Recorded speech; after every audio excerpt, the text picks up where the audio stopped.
Chers amis, bonjour et bienvenue. Nous sommes aujourd'hui le 30 juillet 2020.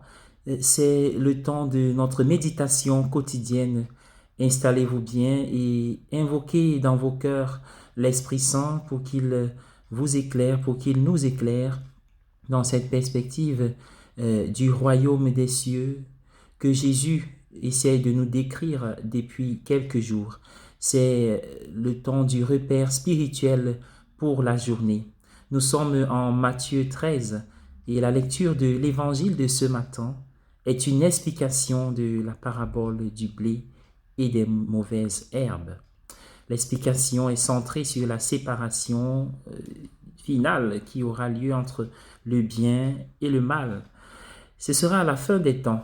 La parabole elle-même avait suggéré qu'avant cette séparation, à la fin des temps, le bien et le mal coexisteraient, n'est-ce pas, dans le monde, dans l'Église et même en chacun de nous. Les mauvaises herbes et le blé poussent ensemble.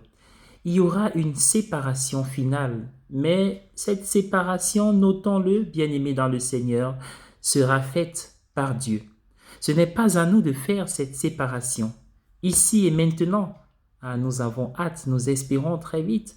Nous nous tromperons invariablement, à la fois par rapport à nous-mêmes et par rapport aux autres. C'est vrai, nous arracherons inévitablement le blé ainsi que les mauvaises herbes. Euh, Au même moment, et à ce moment-là, nous devons en fait être lents à juger. Il peut être trop facile de se voir comme du blé et d'identifier divers groupes d'autres personnes comme des mauvaises herbes. Attention, Saint Paul, dans sa première lettre aux Corinthiens, disait à ceux qui le jugeaient, « Pour moi, je cite, il est peu de choses que je sois jugé par vous ou par un tribunal humain. C'est le Seigneur qui me juge. C'est pourquoi ne prononcez pas de jugement avant le temps, avant que le Seigneur ne vienne. » Voilà en fait ce que Saint Paul essayait de nous dire. Et la première lecture de ce matin nous rappelle quelle est la nature du cœur de Dieu.